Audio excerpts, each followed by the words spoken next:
बिस्मिल्लाहिर्रहमानिर्रहीम। अस्सलाम वालेकुम नाज़रीन, आप यूट्यूब चैनल देख रहे हैं। मैं इमरान ख़ान हूँ। सबसे पहले जो है वो इमरान ख़ान साहब के हवाले से ख़बर और उनकी साबिक़ा अहलिया जमायमा ने भी उनके बारे में एक बयान जारी किया है। उनका जो स्टेटमेंट है वो पाकिस्तान में, दुनिया भर में जो है वो बहुत सारे लोग उसको पढ़ रहे हैं और उनका स्टेटमेंट मैं आपके सामने रखूँगा। लेकिन देखें, पाकिस्तान तहरीक इंसाफ ने अपने एहतजाज को मुलतवी किया था इस शर्त पे कि इमरान ख़ान साहब के जो ज़ाती मुआलिज हैं उनको इजाज़त दी जाएगी कि वो इमरान ख़ान साहब से मिल लेंगे।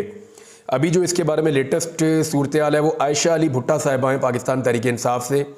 उनका ट्वीट मैं आपको पढ़ के सुना दूंगा तो आपको आइडिया हो जाएगा कि पाकिस्तान तहरीक इंसाफ के साथ किस किस्म की सूरत हाल हुई है। डॉक्टर आसिम यूसुफ कल एयरपोर्ट से सीधा अडियाला जेल इमरान खान से मुलाकात के लिए गए। जेल इंतज़ामिया ने मगरिब तक इंतज़ार करने के बाद इनकार कर दिया। आज डॉक्टर आसिम को 2:30 बजे मुलाकात का वक्त दिया गया। डॉक्टर आसिम यूसुफ 12:30 बजे जेल पहुंच गए। आज भी मगरिब तक इंतज़ार करवाने के बाद इनकार कर दिया गया। तो डॉक्टर साहब इतलात के मुताबिक वापस चले गए हैं। पाकिस्तान तहरीक इंसाफ हुकूमत से अपना मुतालबा मनवाने में नाकाम रही है और ये पाकिस्तान तहरीक इंसाफ के साथ एक तरह का धोखा है। धोखा कैसे है, ज़रा इसको आप समझिए कि पाकिस्तान तहरीक इंसाफ को लगातार जो है ना उनके मुतालबात में कमी करने की कोशिश की जा रही है।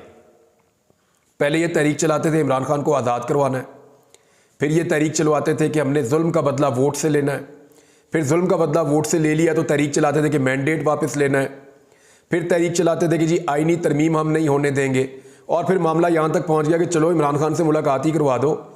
और अब जो मुलाकात के लिए इजाज़त दी गई वो भी बैरिस्टर गौर को नहीं दी गई, हामिद रज़ा काज़मी साहब ने भी इजाज़त मांगी थी, उनको भी नहीं दी गई। ये इजाज़त दी गई सिर्फ एक डॉक्टर को कि प्रोफेशनली जाके चेक कर लें, और डॉक्टर को भी मिलने नहीं दिया गया इमरान खान साहब से। ऐसी क्या वजह है कि इमरान खान साहब से मिलने नहीं दिया जा रहा? क्या इमरान खान साहब का कोई एक जुमला पूरे निज़ाम पे भारी पड़ सकता है? क्या इन्हें ये लगता है कि जो आईनी तरमीम ये करना चाह रहे हैं, जो मनमानी ये करना चाह रहे हैं, उस मनमानी के रास्ते में इमरान खान साहब की कोई नई हिकमत अमली आकर ना खड़ी हो जाए? या इन्हें ये लगता है कि पार्टी के अंदर अगर कोई लोग कंप्रोमाइज़ हुए हैं तो उनके बारे में इमरान खान साहब का कोई मौक़िफ़ बाहर ना आ जाए? तो प्रॉब्लम है क्या? कौन सी ऐसी चीज़ है जिसका खौफ है और जिसकी वजह से इमरान खान साहब से मिलने नहीं दे रहे? क्या इमरान खान साहब की हालत वाकई ठीक है, या इमरान खान साहब को इतना परेशान किया गया है कि अब उन्हें मिलवाते हुए भी डर रहे हैं कि अगर लोगों को पता चला कि इमरान खान के साथ क्या हो रहा है तो पता नहीं उसका क्या रद्द-ए-अमल आएगा? बहरहाल जो भी है, इमरान खान साहब से मुलाकातें बंद की गई हैं और यहाँ पे मेरे पास एक स्टेटमेंट है जो इमरान खान साहब की साबिका अहलिया जमायमा खान, उनका ये स्टेटमेंट है। इमरान खान साहब के बेटों की वो वालिदा है। इस हवाले से उन्होंने ये एक डिटेल एक अपना बयान जारी किया है, एक पैगाम है उनका, और उन्होंने कहा कि पाकिस्तान, मैं आपको पूरा पढ़ के उर्दू में सुना देता हूँ। पाकिस्तान तहरीक इंसाफ के बानी चेयरमैन इमरान खान की साबिका अहलिया जमायमा गोल्ड स्मिथ ने पाकिस्तानी हुकाम पर इमरान खान को कैद तन्हाई में रखने का इल्ज़ाम आयद करते हुए कहा है कि कई दिनों से उनके बेटों को इमरान खान से टेलीफोन पर बात करने की पाबंदी लगा दी गई है और उनकी सेहत के हवाले से काफ़ी तशवीश पैदा हो गई है। गुज़िश्ता चंद दिनों से मेरे बेटों के वालिद इमरान खान के जेल में इलाज के हवाले से सीरियस और तशवीशनाक सूरत हाल सामने आई है। पाकिस्तानी हुक्काम की जानिब से इनके अहले खाना और उनके वकला को उनसे मिलने नहीं दिया जा रहा। इमरान खान से मुताल्लिक तमाम अदालती समाअतें भी मुलतवी कर दी गई हैं। उनसे मिलने पर पाबंदी के अलावा अदालती हुक्म की खिलाफ वर्जी करते हुए इनके बेटों सलमान और कासिम खान को हफ्तावार टेलीफोन कॉल की जो एक इजाज़त होती थी वो भी 10 सितंबर से उसके ऊपर पाबंदी लग गई है। हमें इतलात मौसूल हुई हैं कि हुकाम ने अब उनके सेल की लाइटें भी बंद कर दी हैं और बिजली भी बंद कर दी है और उन्हें अब किसी भी वक्त अपने जेल सेल से बाहर निकलने की इजाज़त नहीं दी जा रही। जमायमा खान ने दावा किया कि जेल के बावर्ची को भी छुट्टी पर भेज दिया गया है। अब वो मुकम्मल तौर पर अलग थलग हैं, कैद तन्हाई में हैं, उनके बोलने पर भी पाबंदी है और उनका बैरूनी दुनिया से कोई राब्ता नहीं है। जमायमा के मुताबिक उनके वकील उनकी हिफाजत और सेहत से मुताल्लिक फ़िक्रमंद हैं। ये इक़दामात इमरान खान के अहले खाना के साथ साथ उनकी पार्टी पाकिस्तान तहरीक इंसाफ के अरकान और हामियों को मुसलसल निशाना बनाने के तनाजुर में सामने आए हैं ताकि इन्हें और पाकिस्तान में तमाम हिज़्ब इख्तिलाफ को खामोश कराया जा सके। जमायमा ने मज़ीद लिखा कि इमरान खान के भतीजे हसन नियाज़ी जो एक आम शहरी है, अगस्त 2023 से फ़ौजी तहवील में है। अभी हाल ही में इमरान खान की बहनों उज़मा और अलीमा खान को भी गिरफ्तार किया गया है। क्योंकि वो पुरअमन तरीके से एक मुजाहरे में शरीक हुई थी और उन्हें इस वक्त जेल में रखा गया है, हालांकि उनकी कैद की कोई मुनासिब या कानूनी बुनियाद मौजूद नहीं है। रवां साल जून में अक़वाम मुत्तहिदा के वर्किंग ग्रुप बराए मावराए कानून हिरासत ने भी कहा था कि इमरान खान को गैर कानूनी और मनमाने तरीके से हिरासत में रखा गया है। उन्होंने इनकी फौरी रिहाई का मुतालबा किया था। अक़वाम मुत्तहिदा ने जमाइमा ने लिखा कि हम फौरी तौर पर इमरान खान, उनकी बहनों और भतीजे की रिहाई के साथ साथ उनके बेटों का अपने वालिद के साथ राब्ता दोबारा कायम करने का मुतालबा कर रहे हैं, ताकि उन्हें बराह रास्त यकीन दहानी करवाई जा सके कि वो सेहतमंद हैं और उनके साथ बदसलूकी नहीं की जा रही। ये जी जमाइमा का एक स्टेटमेंट है इमरान खान साहब के बारे में। उनकी साबका अहलिया हैं, उनके बेटों की वालदा है, इस हैसियत से उन्होंने अपना ये स्टेटमेंट दिया है और सूरत हाल अब आप समझ लें कि कहाँ पहुँच गई है। पाकिस्तान तहरीक इंसाफ के कुछ हल्के कह रहे हैं कि तहरीक इंसाफ दोबारा एहतजाज की तरफ जाएगी, लेकिन जो बेसिक रीज़न था ना एहतजाज का, वो सबको याद रखना चाहिए। जो इमरान खान साहब ने पाकिस्तान तहरीक इंसाफ को एहतजाज के लिए कहा था, उनको ये नहीं कहा था कि मुझे जेल से बाहर निकालो, ये भी नहीं कहा था कि मेरे से मुलाकातें करवाओ, ये भी नहीं कहा था कि मैं सख्तियों से तंग आ गया हूं। इमरान खान साहब ने कहा था कि आईनी तरमीम आपने किसी सूरत नहीं होने देनी। अगर इस जाली 47 फार्म के ऊपर बनी हुई असेंबली ने ये मनमानी आईनी तरमीम कर ली तो पाकिस्तान वहां पहुंच जाएगा जहां से हम 10 साल नहीं निकल सकेंगे।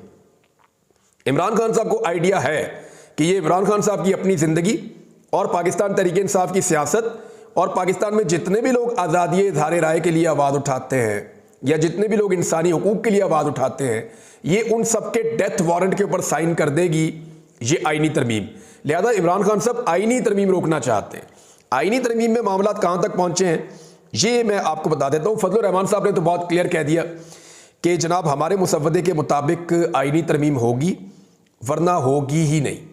एक तो फजलुर रहमान साहब ज़रा इसको क्लियर कर दें। फजलुर रहमान साहब को ये समझ आ गई है कि सोशल मीडिया का दौर है, ज़रा खेलते हैं, तो वो जानबूझकर ऐसा लगता है ऐसे स्टेटमेंट बीच में दे देते हैं जिनसे कोई गुंजाइश पैदा हो जाती है। दूसरा, इलेक्ट्रॉनिक मीडिया पर जानबूझकर ऐसे स्टेटमेंट फजलुर रहमान साहब के तोड़ मड़ोड़ के या ज़राए के हवाले से ऐसी खबरें चलाई जाती हैं कि शायद फजलुर रहमान साहब के साथ कोई लेन देन हो रहा है। यानी बहुत सारे आपको सहाफ़ी एंकर मिलेंगे जो कहेंगे जी इस वक्त लेन देन चल रहा है, फजलुर रहमान को ये मिलने वाला है, वो मिलने वाला है, और इसके ऊपर कोई तरदीद भी नहीं आती, ना हुकूमत की तरफ से आती है ना फजलुर रहमान की तरफ से आती है। वजह यह है कि सब इस सिचुएशन को एंजॉय कर रहे हैं। फजलुर रहमान साहब को पता है कि जितना ज़्यादा ये मसला लटकेगा उतना ज़्यादा मैं डिस्कस होऊंगा। अगर मैं क्लैरिटी के साथ एक तरफ आकर खड़ा हो जाऊंगा तो डिस्कशन बंद हो जाएगी। तो फजलुर रहमान साहब खबरों में रहना खूब जानते हैं और वो कोई ना कोई स्टेटमेंट या कोई ना कोई ऐसा रास्ता देते रहते हैं जिससे कोई बातचीत होती रहे। हालांकि फजलुर रहमान साहब का जो उसूली मौक़िफ़ था, जो मुझे सबसे ज़्यादा बेहतर लगा, वो यही था कि जनाब जाली असम्बली है तो ये आईनी तरमीम कैसे कर सकती है, हम तो जाली असम्बली को आईनी तरमीम नहीं करने देंगे। लेकिन उसके बावजूद उन्होंने सबको अंगेज करके रखा हुआ है और कुछ ना कुछ करके फजलुर रहमान साहब अंगेजमेंट में रहते हैं। जो वकला इत्तेहाद है उनकी जानिब से एक के बाद एक स्टेटमेंट्स आते हैं। अली अहमद कुर्द का स्टेटमेंट हमने देखा, आज बड़ा हैवी स्टेटमेंट था, वो मैं आपको पढ़ के भी सुना दूंगा।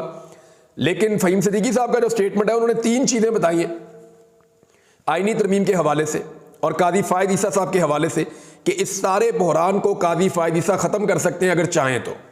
यानी इस वक्त काजी फ़ायद ईसा इस कैपेसिटी में है कि जितना बहरान पाकिस्तान में पैदा हो चुका है इस सारे बहरान को ख़त्म कर दें।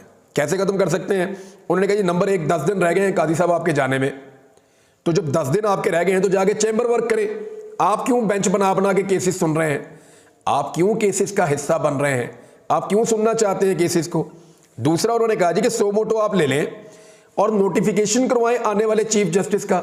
10 दिन रह गए हैं, आने वाले चीफ जस्टिस मंसूर अली शाह साहब का नोटिफिकेशन ही नहीं हो रहा, तो जब तक नोटिफिकेशन नहीं होगा तब तक ये बहरान वाली कैफियत रहेगी।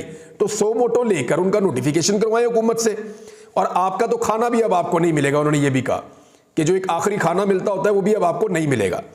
फिर ये कहा कि ये जो तरामीम हो रही है इस पर भी सुप्रीम कोर्ट को सो मोटो लेना चाहिए था और सबको बैठ के इसके ऊपर एक फैसला देना चाहिए कि जनाब आईनी तरमीम करना पार्लियामेंट का हक है, पार्लियामेंट अपने हक को आज़ादाना इस्तेमाल करे, लेकिन उसका भी कोई किसी किस्म का क्राइटेरिया होना चाहिए, कोई तरीक़ाकार होना चाहिए कि जो दिल किया शख्सी बुनियादों के ऊपर आईनी तरमीम कर दी। यानी अगर आप इस आईनी तरमीम को देखें तो इसमें सिर्फ बुनियादी इंसानी हकूक़ को मुअत्तल करके, फारग करके फौजी अदालतों को लाकर एक तरीके से एस्टेब्लिशमेंट की मदद की जा रही है, और दूसरी जानिब इस आईनी तरमीम के ज़रिए से, अगर ये आईनी तरमीम हो जाती है तो फ़र्द वाहिद को एक्सटेंशन देने की कोशिश की जा रही है, और फ्यूचर में इस प्रेसिडेंट को इस्तेमाल किया जाएगा अपने फ़ायदे के लिए, अपनी हुकूमत बचाने के लिए ये कर रहे हैं। अब आईनी तरमीम के लिए नंबर पूरे हो रहे हैं। मैंने आपको बताया था कि हुकूमत और हुकूमत के सहूलतकार बहुत ज़ोर लगा रहे हैं, बड़ी कोशिश कर रहे हैं कि नंबर पूरे हो जाएं। तो एक बंदा तो उन्होंने तोड़ लिया, और जो बंदा उन्होंने तोड़ा है वो तोड़ा कैसे है? एक बच्चे के ज़रिए से तोड़ा।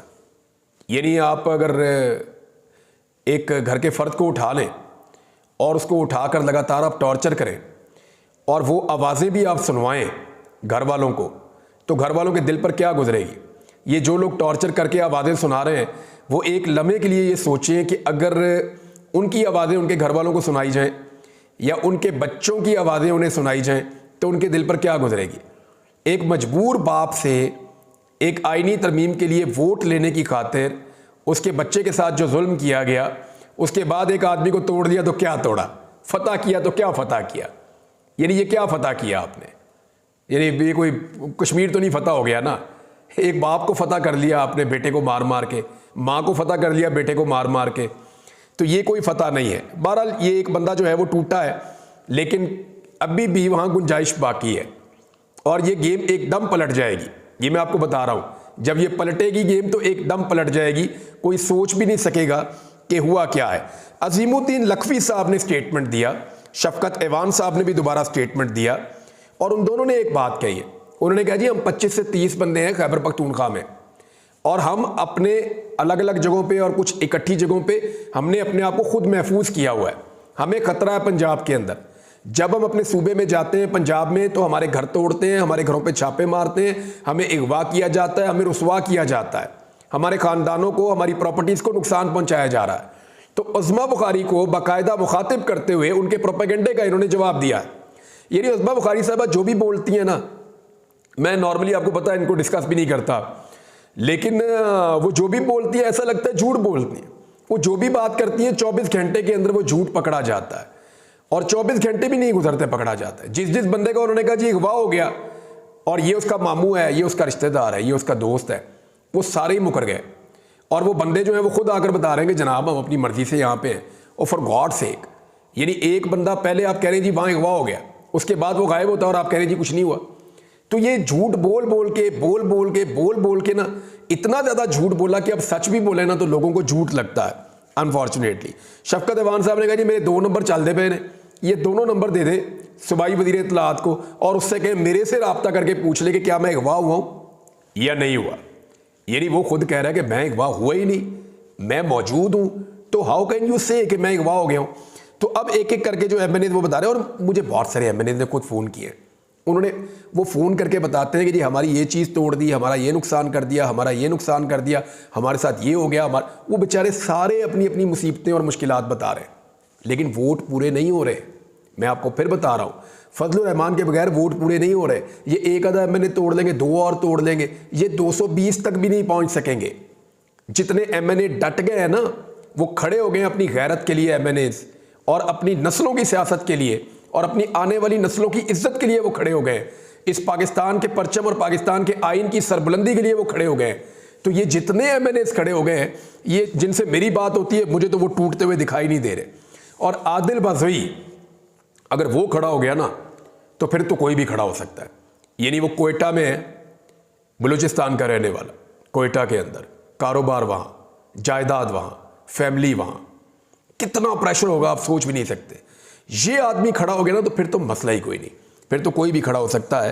हाँ, किसी के बाप को, किसी की माँ को ब्लैकमेल किया जा सकता है। सेनेटर्स के हवाले से खबर आ रही है बड़ी इंपॉर्टेंट, वो मैं आपको अपने अगले वीलॉग में दूंगा, लेकिन मैंने आपसे कहा था कि मैं आपको अली अहमद कुर्द का जो एक स्टेटमेंट है वो मैं आपको ज़रूर पढ़ के बताना चाहूँगा कि एक्चुअली उन्होंने क्या कहा। अली अहमद कुर्द ने कहा कि सारी दुनिया देखेगी कि ये 26वीं आईनी तरमीम हम नहीं होने देंगे, किसी का बाप भी ये तरमीम नहीं कर सकता, कोई बड़ी से बड़ी ताकत भी नहीं कर सकती।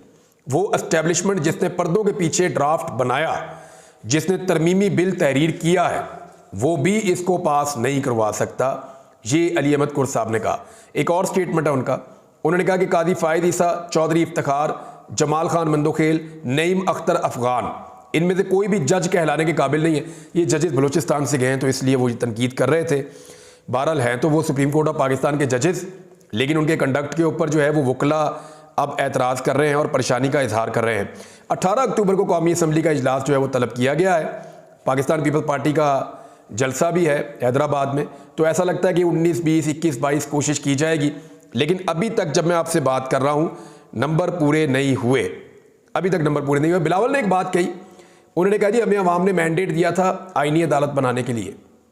मुझे कोई भी अपने मंशूर के अंदर आईनी अदालत का लफ्ज़ दिखा देना तो मैं इनका मुकदमा खुद लड़ना शुरू कर दूंगा। ना पीपल्स पार्टी के, ना PMLN के, ना MQM के, किसी के मंशूर के अंदर आईनी अदालतों के क़याम का कोई तस्करा ही नहीं है। तो फिर ये क्यों आईनी अदालतें बना रहे हैं? अवाम तो मैंडेट उस बात का देती है जिस बात को मंशूर में आप शामिल करते हैं। आपको तो आईनी अदालत के नाम का बिलावल नहीं पता था आज से चंद महीने पहले तक। पिछले महीने आपने पहली दफ़ा सुना कि आईनी अदालत भी कोई चीज़ हो सकती है, तब से लेकर अब तक आप आईनी अदालत कर रहे हैं। टोटल 150 मुकदमा है, 150 मुकदमा कहा जा रहा है कि टोटल है। अब 150 मुकदमों के लिए आपको एक नई अदालत बनाकर दे दे, इतने आप नवाब तो नहीं है ना कि इतना आपका खर्चा उठाएं, हर बात के अंदर आपका खर्चा उठाएं, हर बात के अंदर आपके नखरे बर्दाश्त करें। भाई पाकिस्तान गरीब मुल्क है, एक बेंच जैसे इंडिया में बना हुआ जैसे दुनिया में होता है, एक आईनी बेंच बना दिया जाए जो आईनी नौयत के मुकदमात सुने। नवाज शरीफ और उनकी पार्टी ने इमरान खान साहब पे हमेशा बड़े इल्जामात लगाए थे, इंडिया को लेकर, मोदी को लेकर। अगले व्लॉग में बताऊंगा, कुछ फैक्ट्स के साथ चीज़ें आपके सामने रखूंगा। लेकिन ये जो वाकया लाहौर में मुबैना तौर पे रिपोर्ट हुआ, जिसके बारे में गवर्नमेंट कह रही है कि वाकया हुआ ही नहीं, किसी बच्ची की तरह कोई ज्यादती नहीं हुई। दूसरी तरफ जो बच्चे हैं वो लगातार यही कह रहे हैं कि एक ज्यादती का वाकया हुआ है, जो बड़ा अनफॉर्चुनेट है। वज़ीर तालीम जो है वो एक स्टेटमेंट दे रहे हैं, गवर्नर जो है वो भी एक स्टेटमेंट दे रहे हैं, बाकी इंफॉर्मेशन मिनिस्टर और पुलिस जो है वो दूसरी तरफ की स्टेटमेंट दे रही है, कॉलेज इंतजामिया एक अलग स्टेटमेंट दे रही है। तो एक अजीब चूचू का मुरब्बा हो गया। लेकिन इस सारी सूरत हाल में आप, ये तो इन्वेस्टिगेशन होएंगी, ये बात छुपेगी नहीं। और वैसे भी मैं आपको एक बात बताऊं, कौन फैमिली होगी जिनके बच्चे के साथ ज्यादती हो और वो आकर बताएं कि जनाब ये बच्चा और ये ज्यादती हुई है? फॉर गॉड सेक, ये चाहते क्या है? ये किसी का मजाक उड़ाना चाहते हैं, किसी को निशान इबरत बनाना चाहते हैं, किसी की जिंदगी तबाह करना चाहते हैं। सवाल यह है कि इसको मिस हैंडल किसने किया? बड़ा सवाल यह है कि ये तो दूध पिलाने के दावेदार थे, इन्होंने तो बच्चों का खून पी लिया। कितने बच्चे जख्मी हुए हैं? ये जो एहतजाज है इसका दायरा वसी होता जा रहा है। पहले ये लाहौर के एक कॉलेज में हुआ, फिर बाकी कॉलेजेस में फैल गया। अब आज जो हुआ वो लाहौर के बेशतर कॉलेजेस में और पंजाब के कई शहरों के अंदर जो है वो तलबा निकल आए, बहुत बड़ी तादाद में निकल कर उन्होंने एहतजाज किया, उन्होंने आवाज़ उठाई, वो अपने हक के लिए खड़े हैं। तो आप उन्हें मारते क्यों हैं? ये पंजाब हुकूमत ने पूरे मामले को बदतरीन तरीके से मिस हैंडल किया है और उन्होंने इसको सियासी रंग देने की कोशिश की है। ये बच्चे निकले किसी और मकसद के लिए थे। आप बच्चों को कैसे डिसोन कर सकते हैं? आपने कैसे तय कर लिया कि ये बच्चे सारे के सारे जो है वो पाकिस्तान तहरीक इंसाफ के हैं? ये बात मानने वाली है कि 90% यूथ जो है वो इमरान खान के साथ खड़ी है। लेकिन अब आप इस वजह से इतनी नफरत करेंगे कि जहां बच्चा नजर आ जाए, नौजवान नजर आ जाए या पढ़ा लिखा बंदा नजर आए, आप डंडे मारना शुरू कर देंगे, आप गिरफ्तार करना शुरू कर देंगे। तो एक इशू जो रिजॉल्व हो सकता था उसको इतना बड़ा बना दिया इस पंजाब हुकूमत की नालायकी ने कि जो दूध पिलाने के दावेदार थे ना बच्चों को, उन्होंने बच्चों का खून पिया। वो विजुअल्स मैंने देखे, मुझे तकलीफ होती और पूरे पाकिस्तान को तकलीफ हो रही है। और तलबा जो एहतजाज कर रहे हैं वो पुरअमन एहतजाज, उनका हक है। आप हर जगह पुलिस, यानी आपके हाथ में हथौड़ा है और आप हर मसले को एक कील की तरह देखते हैं कि मारो इसको भी, मारो इसको भी, फिक्स करो। हर मसले को आपको फिक्स करने के लिए आपको हथौड़ा ही नजर आता है और आपको कुछ नजर नहीं आता। ये बड़ी बदकिस्मती है। और देखें मुकदमा कौन लड़ रहा है? वही इंफॉर्मेशन मिनिस्टर। वो जब भी कोई बात करती है लोग अज्यूम कर लेते हैं कि झूठ ही है।